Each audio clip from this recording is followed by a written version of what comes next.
আসসালামু আলাইকুম দর্শক 2025 সালে ঘোষিত নতুন মুনাফা অনুযায়ী আপনারা যদি 10 লক্ষ টাকার পরিবার সঞ্চয়পত্র ক্রয় করেন সেই ক্ষেত্রে 10 লক্ষ টাকার জন্য আপনারা প্রতি মাসে কত টাকা মুনাফা পাবেন এবং পরিবার সঞ্চয়পত্রে নতুন ঘোষিত 2025 সালের মুনাফা কত % নির্ধারণ করা হয়েছে কত বছরের জন্য এবং মেয়াদ শেষে আপনারা কত টাকা পাবেন প্রতি মাসে কত টাকা এবং এই পরিবার সঞ্চয়পত্র কারা ক্রয় করতে পারবেন এবং পরিবার সঞ্চয়পত্র ক্রয় করতে কী কী কাগজপত্র প্রয়োজন হয় বিস্তারিত আলোচনা করব।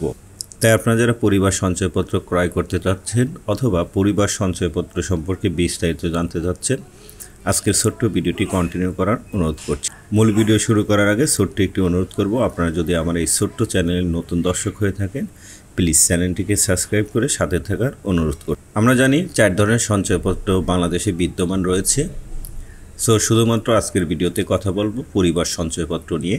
পরিবার সঞ্চয়পত্র মূলত 5 বছর মেয়াদি হয়ে থাকে, তবে এই 5টি বছরের জন্য তারা আলাদা আলাদা মুনাফা, কারণ আপনি যদি প্রথম বছরে ভেঙে ফেলেন সে অনুযায়ী আপনি লাভ্যাংশ পাবেন এবং দ্বিতীয় বছর, তৃতীয় বছর, চতুর্থ বছর এবং পঞ্চম বছর, অর্থাৎ যে মেয়াদ শেষান্তে আপনি এটিকে ক্লোজ করে ফেলবেন।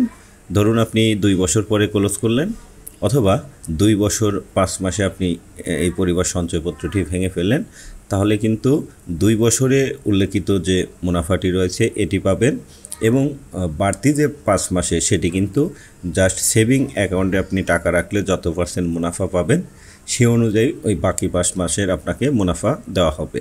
এছাড়াও 2025 সালের এই সঞ্চয়পত্রের 2টি সিলাব আপনারা কিন্তু পাবেন। একটা হচ্ছে 1 থেকে 7.5 লক্ষ টাকা এবং আরেকটি হচ্ছে 7.5 লক্ষ টাকার ঊর্ধ্বে। আপনারা বাম পাশে দেখতে পাচ্ছেন 1 থেকে 7.5 লক্ষ টাকার পর্যন্ত এই মুনাফাটি আপনারা পাবেন এবং আপনারা যদি 7.5 লক্ষ টাকার ঊর্ধ্বে বিনিয়োগ করেন তাহলে ডান পাশের এই উল্লেখিত মুনাফা আপনাদের জন্য নির্ধারিত। যেহেতু আমরা 10 লক্ষ টাকার পরিবার সঞ্চয়পত্র নিয়ে কথা বলবো, আমাদের জন্য অ্যাপ্লিকেবল অর্থাৎ প্রযোজ্য হচ্ছে ডান পাশের এই মুনাফা। এখানে আপনারা দেখতে পাচ্ছেন পরিবার সঞ্চয়পত্রের জন্য প্রথম বছরে তারা মুনাফা দিচ্ছে 10.11%, দ্বিতীয় বছরের জন্য 10.62%, তৃতীয় বছরের জন্য 11.17%, চতুর্থ বছরের জন্য 11.75% এবং পঞ্চম বছরের জন্য 12.37%। এখন আমরা দেখব, আমরা যদি 10 লক্ষ টাকা বিনিয়োগ করি অর্থাৎ পরিবার সঞ্চয়পত্র ক্রয় করি 10 লক্ষ টাকার, তাহলে আমরা প্রতি মাসে কত টাকা মুনাফা পাবো এবং মেয়াদ শেষে আমরা কত টাকা মুনাফা পাবো। আমি আপনাদেরকে প্র্যাকটিক্যালি হিসাব করে দেখিয়ে দিচ্ছি। আমরা যদি এখানে লিখি 10 লক্ষ টাকা, এখন আমাদের 10 লক্ষ টাকার জন্য ঘোষিত মুনাফা হচ্ছে 5 বছর মেয়াদে 12.37%। তাহলে আমরা এটিকে গুণ দেব, গুণন 12.37%। তাহলে আমরা টোটাল মুনাফা পাচ্ছি 10 লক্ষ টাকার জন্য 1,23,700 টাকা। এটি কিন্তু 12 মাসের মুনাফা। 1,23,700 টাকা আপনি 12 মাসে এই মুনাফাটি পাবেন। আমরা এটিকে যদি ভাগ করি অর্থাৎ প্রতি মাসে নিয়ে আসতে চাই তাহলে এটাকে ভাগ দেব হচ্ছে 12 দিয়ে। তাহলে আমরা পাচ্ছি পার মান্থ 10,308 টাকা 33 পয়সা। তবে এখান থেকে আমাদের কিন্তু ব্যাট কর্তন করতে হবে, অর্থাৎ এই মুনাফা থেকে আমাদের ব্যাট বাদ দিতে হবে। এখান থেকে আমি দিচ্ছি বাদ 10% মাইনাস 10%। 10% ব্যাট কর্তন করলে আমরা পাচ্ছি 9,277 টাকা 49 পয়সা। অর্থাৎ আপনি যদি 10 লক্ষ টাকার পরিবার সঞ্চয়পত্র ক্রয় করেন এবং আপনার যদি ব্যাট কর্তন 10% করা হয় তাহলে আপনি প্রতি 10 লক্ষ টাকার জন্য আপনি পাবেন 9,277 টাকা। এখন এটিকে আমরা যদি গুণ দেই 12 দিয়ে, গুণন 12,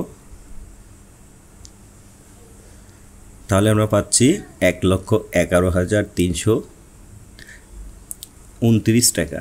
এটি কিন্তু আমরা 12 মাসের জন্য, অর্থাৎ 10 লক্ষ টাকার পরিবার সঞ্চয়পত্র ক্রয় করলে 1 বছর পরে অর্থাৎ 12 মাস পরে আমরা পাবো 11,329 টাকা শুধু লাভ। এখান থেকে আমরা যদি 5 বছরের হিসাব করি, এইটাকে আমরা গুণ দেব হচ্ছে 5 দিয়ে। তাহলে আমরা 10 লক্ষ টাকার জন্য ম্যাচ শেষান্তে মোট মুনাফা পাবো 5,56,649 টাকা 99 পয়সা। দর্শক খেয়াল করবেন, এখানে আগেরটি ছিল কিন্তু 12 মাসের জন্য, তার আগেরটি ছিল প্রতি মাসের জন্য, এবং এখন যে ফিগারটি দেখতে পাচ্ছেন এটি কিন্তু 5 বছর পর আপনি নিট মুনাফা পাবেন 5,56,649 টাকা 99 পয়সা। 5 × 60 অর্থাৎ 60 মাস পরে কিন্তু আপনি এই মুনাফাটি পাবেন যদি আপনি 10 লক্ষ টাকার সঞ্চয়পত্র ক্রয় করার পর ম্যাচ শেষান্তে অর্থাৎ 5 বছর শেষে এটিকে ক্লোজ করেন, তাহলে এই টাকা কিন্তু লাভ পাবেন। এখানে আমরা যদি প্লাস দেই, আপনার মেইন টাকা হচ্ছে 10 লক্ষ ইজিক্যাল টু, তাহলে আমরা পাচ্ছি 15,56,649 টাকা। আপনার মেইন টাকা অর্থাৎ সঞ্চয়পত্র ক্রয় করেছেন 10 লক্ষ টাকার, আর আপনি লাভ্যাংশ পেয়েছেন এই দুইটা প্লাস করে হচ্ছে 15,56,649 টাকা। যারা এই সঞ্চয়পত্র ক্রয় করতে পারবেন 18 বছরের ঊর্ধ্বে বয়সের যে কোনো বাংলাদেশি মহিলা। সো আপনারা জানেন পরিবার সঞ্চয়পত্র এটি কিন্তু মহিলাদের জন্য। এই মহিলা ছাড়াও যদি বাংলাদেশের কোনো পুরুষ শারীরিক প্রতিবন্ধী হয়ে থাকে, তাহলেও সে কিন্তু পুরুষ হয়ে এই পরিবার সঞ্চয়পত্র ক্রয় করতে পারবেন। এবং যদি কোনো পুরুষের বয়স 65 বছরের ঊর্ধ্বে হয়ে থাকে, তাহলেও কিন্তু সে পুরুষ হয়েও কিন্তু এই পরিবার সঞ্চয়পত্রটি ক্রয় করতে পারবেন। এছাড়াও অন্যান্য যে সমস্ত সুবিধা রয়েছে এই পরিবার সঞ্চয়পত্রে, মাসিক ভিত্তিক মুনাফা প্রদায়, নমিনি নিয়োগ পরিবর্তন বাতিল করা যাবে। সঞ্চয়পত্রের ক্রেতার মৃত্যুর পর নমিনির সাথে সাথেই সঞ্চয়পত্র নগদান করে টাকা উত্তোলন করতে পারেন, অথবা মেয়াদ পূর্ণ হওয়া পর্যন্ত যথারীতি মাসে মাসে মুনাফা উত্তোলন করতে পারেন। বিশেষ দ্রষ্টব্য, 5 বছর মেয়াদী বাংলাদেশ সঞ্চয়পত্র, 3 মাস অন্তর মুনাফা ভিত্তিক সঞ্চয়পত্র, পরিবার সঞ্চয়পত্রের সমন্বিতভাবে একক নামে সর্বোচ্চ 50 লক্ষ টাকা অথবা যুগ্ম নামে সর্বোচ্চ 1 কোটি টাকা বিনিয়োগ করা যাবে। উল্লেখ্য যে পরিবার সঞ্চয়পত্রের যৌথ নামে ক্রয় করা যায় না। পরিবার সঞ্চয়পত্র এটি কিন্তু যৌথ নামে ক্রয় করা যায় না। অন্যান্য যে সমস্ত সঞ্চয়পত্র রয়েছে সেটি কিন্তু যৌথ নামে ক্রয় করা যাবে। তবে এইখানে আপনারা একক নামে অথবা যৌথ নামে আপনারা যেভাবেই বলেন না কেন, সর্বোচ্চ 50 লক্ষ টাকার এই সঞ্চয়পত্র ক্রয় করতে পারবেন বর্তমান এই বিদ্যমান নীতিমালা অনুযায়ী। পরবর্তীতে সরকার যে কোনো সময় এই সমস্ত নীতিমালা পরিবর্তন করতে পারে। যদি কোনো ধরনের পরিবর্তন হয়ে থাকে অবশ্যই আপনার ভিডিওর মাধ্যমে জানিয়ে দেওয়ার চেষ্টা করব। দর্শক, এই ছিল পরিবার সঞ্চয়পত্রের বিস্তারিত। তবুও আপনাদের কোনো ধরনের যদি সন্দেহ থাকে পরিবার সঞ্চয়পত্র সম্পর্কে, কোনো কিছু জানার থাকে, অবশ্যই কমেন্টস করুন। অবশ্যই আপনাদের যুক্তিযুক্ত কমেন্টস অনুযায়ী ভিডিও তৈরি করার চেষ্টা করব। তো সবাইকে ধন্যবাদ। আসসালামু আলাইকুম।